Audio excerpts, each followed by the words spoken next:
If you are thinking of selling an investment property that is currently tenanted, stay tuned to hear strategies and tactics for getting the most out of your sale. Firstly, it's my opinion that the best thing I think you can do for this sale is to sell it vacant, not necessarily empty. I think you should stage it and put furniture and stuff in it, but sell it vacant, empty of people. So have a conversation with your tenants to see if there's a mutually agreeable situation that would allow you to accomplish that.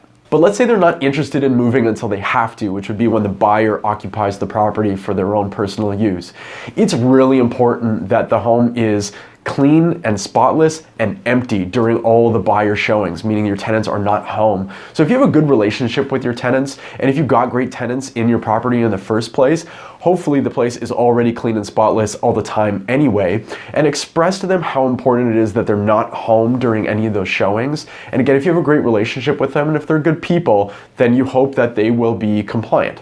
Now the cleaning thing is tricky because you could pay to have the place professionally cleaned, and then a couple of days could go by and then the place is a disaster again.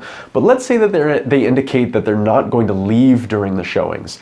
Pay them to leave. Offer them money for every showing, offer them a per day, per diem type thing, send them to a movie or send them to dinner. Do what you have to do to make sure that the property is vacant during showings. In the month of September, the average amount of time that a property sat on the market for was 21 days. So let's say, just for example, that you agree to pay the tenant $50 a day to make sure that the property is clean and empty during all of your showings.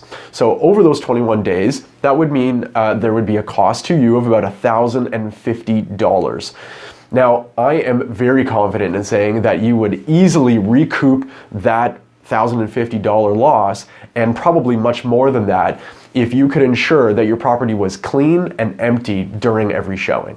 Now this might all be for naught if you have a poor relationship with your tenants. Another reason why it's really important to try and keep the peace when you're a landlord.